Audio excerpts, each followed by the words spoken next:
തിരുവനന്തപുരം മാമയിഴഞ്ചാൻ തോട്ടിൽ കാണാതായ ശുചീകരണ തൊഴിലാളിക്ക് വേണ്ടിയുള്ള തെരച്ചിൽ തുടരുകയാണ്. രാത്രിയിലും രക്ഷാപ്രവർത്തനം തുടർന്നുകൊണ്ടിരിക്കുന്നു. റോബോട്ടിക് സംവിധാനം ഉപയോഗിച്ച് 3-ാം നമ്പർ പ്ലാറ്റ്ഫോമിലെ മാൻഹോളിനുള്ളിലെ മാലിന്യം നീക്കുന്നു. മാരായമുട്ടം സ്വദേശി ജോയിയാണ് കാണാതായത്.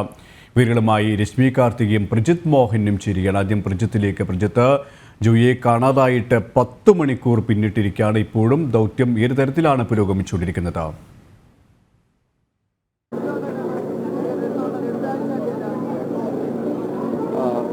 ഇപ്പോഴും ജോയിക്കായുള്ള തിരച്ചിൽ നടന്നുകൊണ്ടിരിക്കുന്നു എന്ന് നമുക്ക് അർത്ഥത്തിൽ പറയാം. പക്ഷേ ജോയിക്കായി സ്കൂബ ടീം ഇറങ്ങിയിട്ടുള്ള പരിശോധനകൾ താൽക്കാലികമായി അവസാനിപ്പിച്ചിരിക്കുകയാണ്. ഇപ്പോൾ നടക്കുന്നത് ഇവിടെ ഈ 3-ാമത്തെ പ്ലാറ്റ്ഫോമിലുള്ള മാൻഹോളിനുള്ളിലൂടെ ഇവിടെ ഈ ഒരു റോബോട്ടിക് സംവിധാനം ഇറക്കിക്കൊണ്ടുള്ള മാലിന്യ നീക്കമാണ് നടക്കുന്നത്. ഈ മാലിന്യം നീക്കം ചെയ്യുന്നതനുസരിച്ച് ഈ ടണലിനുള്ളിലെ മാലിന്യം കൂടുതലായി പുറത്തേക്ക് തള്ളുകയും അതോടൊപ്പം തന്നെ വെള്ളത്തിന്റെ ഒഴുക്ക് വർദ്ധിക്കുകയും ചെയ്യുന്ന ഒരു സാഹചര്യം മുന്നിൽ കണ്ടുകൊണ്ട് ഈ ജോയിയെ അകത്തുണ്ടെങ്കിൽ, ഈ പറയുന്ന 50 മീറ്ററിനുള്ളിൽ ജോയി ഉണ്ടെങ്കിൽ ജോയി ഈ ഭാഗത്തേക്ക് ഒഴുകിയെത്താനുള്ള ഒരു സാധ്യതയൊക്കെയാണ് ഇപ്പോൾ മുന്നിൽ കാണുന്നത്. അപ്പോൾ ആ രീതിയിൽ തന്നെയാണ് പരിശോധനകൾ അല്ലെങ്കിൽ ആ മാലിന്യ നീക്കം മാത്രമാണ് ഇപ്പോൾ ഇവിടെ നടന്നുകൊണ്ടിരിക്കുന്നത് എന്നുള്ളതാണ് നമ്മൾ പറയേണ്ടത്. ജെൻ റോബോട്ടിക്സിന്റെ ഈ യന്ത്ര സംവിധാനം ഉപയോഗിച്ചാണ് നിലവിൽ ഈ മാലിന്യ നീക്കം ഇവിടെ മുന്നോട്ട് പോകുന്നത് എന്നുള്ളതാണ്. എന്തായാലും ഈ മാലിന്യ നീക്കം കൂടുതൽ പൂർത്തിയായതിനു ശേഷം, കൂടുതൽ നേരം നടത്തി അത് പൂർത്തിയായതിനു ശേഷം മാത്രമായിരിക്കും നിലവിൽ ഉള്ള ഈ പരിശോധന, അതായത് ജോയിക്കായി വീണ്ടും ഒരു സ്ക്യൂബ ടീമിന്റെയൊക്കെ പരിശോധന നടക്കുന്നുണ്ടെങ്കിൽ അത് നടക്കുക. നിലവിലത്തെ സാഹചര്യത്തിൽ ആ പരിശോധന നടത്താനുള്ള ഒരു സാഹചര്യം ഇല്ല എന്നുള്ളതാണ് ഈ ഉദ്യോഗസ്ഥരും മറ്റും പറയുന്നത്.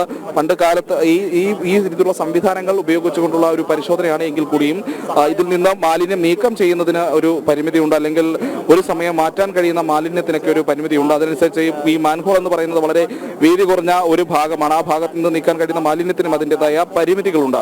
പക്ഷേ കൂടുതൽ കഴിയുന്നത്ര നേരം ഈ യന്ത്രം ഉപയോഗിച്ച്, ഈ റോബോട്ടിക് സംവിധാനം ഉപയോഗിച്ച് മാലിന്യം നീക്കം ചെയ്യുക എന്നുള്ളതാണ് ഇപ്പോൾ ഉദ്യോഗസ്ഥർ ചെയ്തുകൊണ്ടിരിക്കുന്ന ഒരു കാര്യം. അല്ലെങ്കിൽ ഇതുമായി ബന്ധപ്പെട്ട് ഇതിന്റെ ഉദ്യോഗസ്ഥർ അല്ലെങ്കിൽ ഈ മറ്റ് സംവിധാനങ്ങൾക്ക് അല്ലെങ്കിൽ പരിശോധനകൾക്ക് നേതൃത്വം കൊടുക്കുന്ന ആളുകൾ ചെയ്തുകൊണ്ടിരിക്കുന്നത്. എന്തായാലും NDRF അടക്കമുള്ള സംഘങ്ങൾ ഇവിടുത്തെ രക്ഷാപ്രവർത്തനത്തിനായി എത്തുമെന്നുള്ളതാണ് അവസാനമായി നമുക്ക് ജില്ലാ കളക്ടറുടെ ഭാഗത്ത് നിന്ന് കിട്ടിയിരിക്കുന്ന ഒരു അറിയിപ്പ് എന്ന് പറഞ്ഞത്. അതോടൊപ്പം തന്നെ നേവിയോടും ജില്ലാ കളക്ടർ സഹായം അഭ്യർത്ഥിച്ചിട്ടുണ്ട്. അവരെല്ലാം എത്തിച്ചേരുന്നതോടെ രക്ഷാപ്രവർത്തനത്തിന് കൂടുതൽ വേഗം കൈവരുമെന്നുള്ളതാണ് നമ്മൾ ഈ ഘട്ടത്തിൽ പറയേണ്ടത്. ഏറ്റവും ശ്രദ്ധേയമായ ഒരു കാര്യം, നിലവിൽ ഈ പരിശോധനകൾ, അതായത് ജോയിക്കായുള്ള തിരച്ചിൽ നടക്കുന്നില്ല എന്നുള്ളതാണ്. മാലിന്യ നീക്കമാണ് ഇപ്പോൾ പുരോഗമിക്കുന്നത്. ഈ മാലിന്യ നീക്കത്തിനൊടുവിൽ ഒരുപക്ഷെ ജോയി ഇതിനകത്തുണ്ടെങ്കിൽ ഈ 50 മീറ്റർ, അതായത് ആദ്യം ജോയി അപകടത്തിൽപ്പെടുന്ന ഭാഗത്ത് നിന്നും ഈ ആദ്യത്തെ മാൻഹോളിനുള്ളിലാണ് ഈ ആദ്യഘട്ടത്തിൽ രാവിലെ ഫയർഫോഴ്സ് അംഗങ്ങൾ ഒരു നെറ്റൊക്കെ ഉപയോഗിച്ച് ഇവിടെ ഒരു തടസ്സം സൃഷ്ടിച്ച് ജോയി ഒഴുകിയെത്തുകയാണെങ്കിൽ ഇവിടെ നിന്ന് അങ്ങോട്ട് പോകാൻ കഴിയാത്ത രീതിയിലുള്ള ഒരു സംവിധാനം ഒരുക്കി വെച്ചത്. പക്ഷേ അവിടെ ഈ ഒരു 50 മീറ്ററിനുള്ളിൽ ഒരു 40 മീറ്ററിന് മുകളിലേക്ക് പരിശോധന നടത്താൻ ഇതിന് കഴിഞ്ഞിരുന്നു, നമ്മുടെ ഈ സ്കൂബ ഡൈവിംഗ് സംഘത്തിന് കഴിഞ്ഞിരുന്നു. പക്ഷെ അതിനപ്പുറത്തേക്ക് പോകാൻ അവർക്ക് സാധിച്ചിരുന്നില്ല എന്നുള്ളതാണ്. എന്തായാലും ഈ ഘട്ടത്തിൽ ഈ കൂടുതൽ പരിശോധനകൾക്ക് അല്ലെങ്കിൽ ഈ ജെൻ റോബോട്ടിക്സിന്റെ ഒരു പ്രതിനിധി നമുക്കൊപ്പം ചേരുന്നുണ്ട്. ഈ യന്ത്ര സംവിധാനത്തിന്റെ ഒരു പ്രവർത്തനം ഈ മെഷീൻ്റെ ആക്ച്വലി ഇപ്പോൾ നമ്മൾ ഇവിടെ എന്താ ചെയ്യുന്നത് എന്താ വെച്ചെങ്കിൽ, ഇവിടെ വേസ്റ്റ് നല്ല രീതിയിൽ കൂടി നിൽക്കുന്നുണ്ട്. ആ വേസ്റ്റ് റിമൂവ് ചെയ്ത് കൊടുക്കുക, ഫ്ലോ രണ്ടാമത് ഇനീഷ്യേറ്റ് ചെയ്യാൻ. ഇപ്പോൾ അവർ വിചാരിക്കുന്നത് എന്താണെന്ന് വെച്ചെങ്കിൽ, ഇതിൻ്റെ മുന്നത്തെ ഒരു മാൻഹോളും ഈ ഒരു മാൻഹോളിൻ്റെ ഇടയ്ക്കാണ് ഈ ഒരു ആളുണ്ടാവാൻ ചാൻസ് ഉള്ളത്. അപ്പോൾ അത് നമ്മൾ എന്ത് ചെയ്യാൻ നോക്കുകയാണ്, ഇവിടുന്ന് റിമൂവ് ചെയ്തിട്ട് ആ ഫ്ലോ കിട്ടി ആളെ ഇവിടുന്ന് എടുക്കാൻ പറ്റുമോ എന്നുള്ള ശ്രമിച്ചുകൊണ്ടിരിക്കുകയാണ്. ഒരു തവണ എത്രത്തോളം വേസ്റ്റ് അതിലുള്ള വേസ്റ്റ് നമുക്ക് എടുക്കാൻ പറ്റില്ല. അപ്പോൾ അതിനുള്ളിലുള്ള വേസ്റ്റ് എത്രയാണോ വരുന്നത് അതാണ് നമ്മൾ കളക്ട് ചെയ്തെടുക്കുന്നത്. സോ വരുന്നതനുസരിച്ച് കളക്ട് ചെയ്തുകൊണ്ടിരിക്കുകയാണ്. വേസ്റ്റ് മോണിറ്റർ ചെയ്യാൻ പറ്റുന്നുണ്ട്. ഇവിടുന്ന് ടോപ്പ് ലെവലിൽ നിന്ന് മോണിറ്റർ ചെയ്തെടുക്കുന്നുണ്ട് ആ സംഭവം. ജോയി അകത്തുണ്ട് എങ്കിൽ കാരണം നമ്മളിപ്പോൾ ചെയ്യുന്ന വെച്ചാൽ 2 പ്രൊജക്റ്റായിട്ട് ചെയ്യുന്നത്. ഇപ്പോൾ മാൻഹോൾ വേസ്റ്റ് കൊന്നെടുത്തതിന് ശേഷം രണ്ടാമതൊരു യൂണിറ്റ് ഇറക്കി ഇൻസ്പെക്ട് ചെയ്യാനുള്ള പ്ലാനും കൂടി ഉണ്ട്. ആ യൂണിറ്റ് ഇതിൻ്റെ ഒന്ന് ലെവലായി കഴിഞ്ഞാൽ ആ യൂണിറ്റ് വന്നിട്ടായിരിക്കും ഇൻസ്പെക്ട് ചെയ്യുക. അതായിരിക്കും ഹൊറിസോണ്ടലായിട്ട് പോയി നോക്കുന്നത്. അത് വന്നുകൊണ്ടിരിക്കണം, ആ യൂണിറ്റ് എത്തിക്കൊണ്ടിരിക്കുകയാണ്. അത് ഇറക്കിയിട്ട് ഫർദറായിട്ട് ചെക്ക് ചെയ്യാന്നുള്ള പ്ലാനാണ്. എന്തായിരുന്നു? മാലിന്യം എടുത്തു കഴിഞ്ഞിട്ട് ഇറക്കാൻ പറ്റുള്ളൂ. അപ്പോൾ എടുക്കുന്ന ഒരു പ്രോസസ്സാണ് ഇപ്പോൾ ഇവിടെ നടക്കുന്നത്. അതായത് നിലവിലുള്ള മാലിന്യങ്ങൾ ഇറക്കിയിട്ട്, അതായത് നിലവിലുള്ള മാലിന്യങ്ങൾ അതിൽ നിന്ന് കോരി മാറ്റിയിട്ട് മറ്റൊരു യന്ത്രം കൂടി അതിനുള്ളിലേക്ക് ഇറക്കും, ഒരു റോബോട്ടിക് സംവിധാനം കൂടി അതിനുള്ളിലേക്ക് ഇറക്കും. അതിനുശേഷം കൂടുതൽ സർവേലൻസ് എന്ന രീതിയിലേക്ക് കാര്യങ്ങൾ പോകും. ഈ 50 മീറ്ററിനുള്ളിൽ ജോയി ഉണ്ടോ എന്നുള്ള കാര്യത്തിൽ ഒരു പരിശോധന കൃത്യമായി നടക്കുമെന്നാണ് ഈ ജെൻ റോബോട്ടിക്സിന്റെ പ്രതിനിധികളായിട്ടുള്ള ആളുകൾ ഇപ്പോൾ നമ്മോട് പറഞ്ഞത്. എന്തായാലും പരിശോധന എന്ന രീതിയിലേക്ക് ജോയിയുടെ കാര്യത്തിൽ പരിശോധന എന്നതല്ല ഇപ്പോൾ നടക്കുന്നത് പരമാവധി ആദ്യത്തെ 50 മീറ്ററിനുള്ള മാലിന്യം അത് പരമാവധി കോരി മാറ്റുന്നതിനുള്ള ശ്രമമാണ് നടക്കുന്നത്.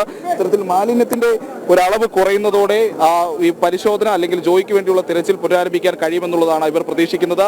ആദ്യഘട്ടത്തിൽ പരമാവധി മാലിന്യങ്ങൾ കോരി മാറ്റുന്നു. അതിനുശേഷം ഈ രീതിയിൽ മറ്റൊരു യന്ത്രം പറഞ്ഞതുപോലെ തന്നെ പരമാവധി മാലിന്യങ്ങൾ കോരി മാറ്റിയ ശേഷം തെരച്ചിൽ പുനരാരംഭിക്കുക, അത്തരത്തിലുള്ള ഒരു ഉദ്യമം തന്നെയാണ് നടന്നുകൊണ്ടിരിക്കുന്നത്. രശ്മി കാർത്തിക കൂടി ചേരുകയാണ്. രശ്മി, പ്രജിത്ത് പറഞ്ഞതുപോലെ തന്നെ ഇപ്പോൾ ഈ മാലിന്യ കൂമ്പാരം മാറ്റുന്ന ഒരു ജോലികളാണ് പുരോഗമിച്ചുകൊണ്ടിരിക്കുന്നത്. അത്രത്തോളം മാലിന്യങ്ങൾ കൂമ്പാരമായി കെട്ടിക്കിടക്കുന്നു. അതുകൊണ്ട് തന്നെയാണ് ഈ ദൗത്യം അത്രത്തോളം ദുഷ്കരമാകുന്നത്. നേരത്തെ ഇത്തരത്തിലുള്ള പല വിമർശനങ്ങളും ഉണ്ടായിരുന്നു. ഈ നഗരസഭയുടെ ഭാഗത്തു നിന്നുണ്ടായ അനാസ്ഥ, ഈ കൃത്യമായ രീതിയിൽ കലാകാലങ്ങളിൽ ഈ മാലിന്യങ്ങൾ നീക്കം ചെയ്യാനുള്ള ഒരു ഇടപെടൽ ഉണ്ടായിട്ടില്ല. അത് തന്നെയാണ് ഇത്തരത്തിലുള്ളൊരു അവസ്ഥയിലേക്ക് എത്തിച്ചത് എന്ന രീതിയിൽ. അതുകൊണ്ട് തന്നെ ഏത് തരത്തിലായിരിക്കും ഇനിയുള്ള തുടർ നടപടികൾ? പ്രജിത്ത് പറഞ്ഞു, ഇപ്പോൾ അത്തരത്തിലുള്ളൊരു ദൗത്യം പുരോഗമിക്കുമ്പോൾ രാത്രി മുഴുവൻ അല്ലെങ്കിൽ പുലരും വരെ ഈ ദൗത്യം ഇങ്ങനെ നീണ്ടുപോകാൻ തന്നെയാണ് സാധ്യതയും, അല്ലേ?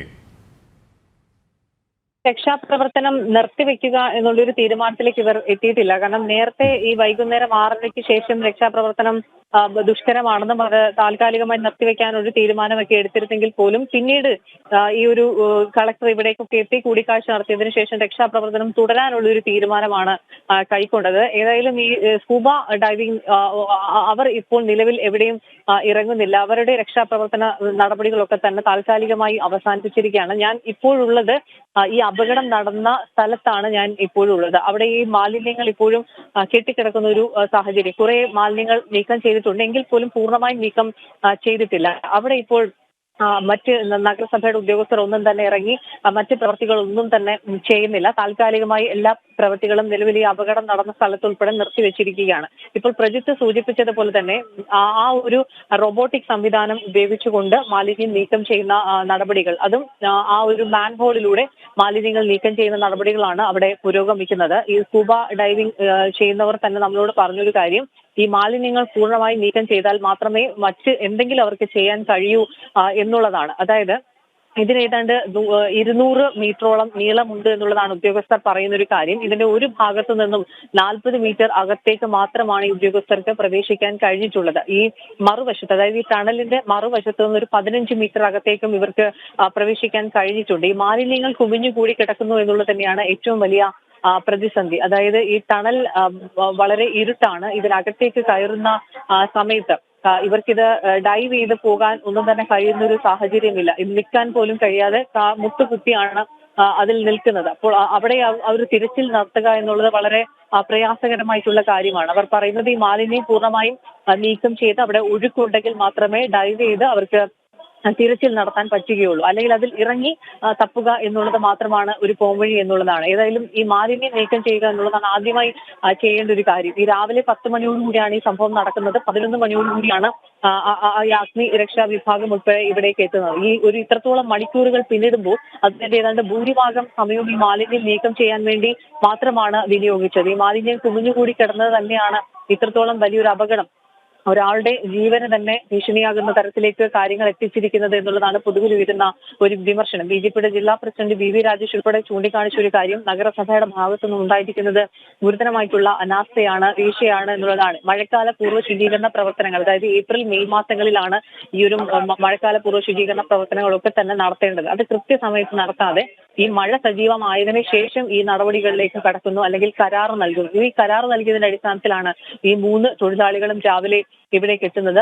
ഈ ജോയിയോടൊപ്പം ഉണ്ടായിരുന്ന ദൃക്സാക്ഷി ഉൾപ്പെടെ പറഞ്ഞൊരു കാര്യം, ഒഴുക്കുള്ള സ്ഥലത്ത് ഈ മാലിന്യം നീക്കം ചെയ്തതിന് വേണ്ടി ഇറങ്ങിയപ്പോൾ ശക്തമായ മഴയായിരുന്നു രാവിലെ 10 മണിക്ക്. ആ ഒരു ഒഴുക്കിൽപ്പെട്ടാണ് പെട്ടെന്ന് ഒഴുകി പോകുന്ന ഒരു സാഹചര്യം ഉണ്ടായത്. ഏതായാലും മാലിന്യം ഈ രീതിയിൽ കുമിഞ്ഞുകൂടി കിടക്കുന്നത്, അത് മെഡിക്കൽ മാലിന്യങ്ങളുണ്ട്, ഹോട്ടലുകളിൽ നിന്നുള്ള അറവ് മാലിന്യങ്ങളുണ്ട്, ഡ്രൈനേജ് മാലിന്യങ്ങളുണ്ട്. അത്തരത്തിൽ ഒരു വലിയ രീതിയിൽ മാലിന്യം കുമിഞ്ഞുകൂടി കിടക്കുന്ന ഒരു സാഹചര്യമുണ്ട്. ഇത് എത്ര കണ്ട് നീക്കാൻ കഴിയുമെന്ന് വലിയൊരു പ്രശ്നം തന്നെയാണ്. അത് നീക്കം ചെയ്ത് കഴിഞ്ഞാൽ മാത്രമേ മറ്റു നടപടികളിലേക്ക് പോകാൻ കഴിയുകയുള്ളൂ. ഏതായാലും ആ ഒരു ഭാഗത്തേക്ക് ജോയി ഉണ്ട് എന്നുണ്ടെങ്കിൽ അവിടേക്ക് ഈ ഒഴുക്ക് വർദ്ധിക്കും. മാലിന്യം നീക്കുമ്പോൾ സ്വാഭാവികമായും ഒഴുക്ക് വർദ്ധിക്കും. ആ തരത്തിൽ അതിലെവിടെയെങ്കിലും ജോയി ഉണ്ടെങ്കിൽ ആ ഭാഗത്തേക്ക് ഒഴുകിയെത്തും എന്നുള്ള ഒരു നിഗമനത്തിലാണ് ഇപ്പോൾ നിലവിൽ മാൻഹോളിലൂടെ റോബോട്ടിക് മെഷീൻ ഉപയോഗിച്ചുകൊണ്ട് മാലിന്യം നീക്കം ചെയ്യുന്നത്. ഏതായാലും ഞാൻ നിൽക്കുന്ന ഈ അപകടം നടന്ന സ്ഥലത്ത് മാലിന്യങ്ങൾ കെട്ടിക്കിടപ്പുണ്ട്. പക്ഷെ അവിടെ മറ്റു തരത്തിലുള്ള രക്ഷാപ്രവർത്തന നടപടികളൊന്നും തന്നെ നിലവിൽ നടക്കുന്നില്ല. സ്കൂബ ഡൈവിംഗ് ഉൾപ്പെടെ നിലവിൽ താൽക്കാലികമായ എല്ലാ പ്രവർത്തനങ്ങളും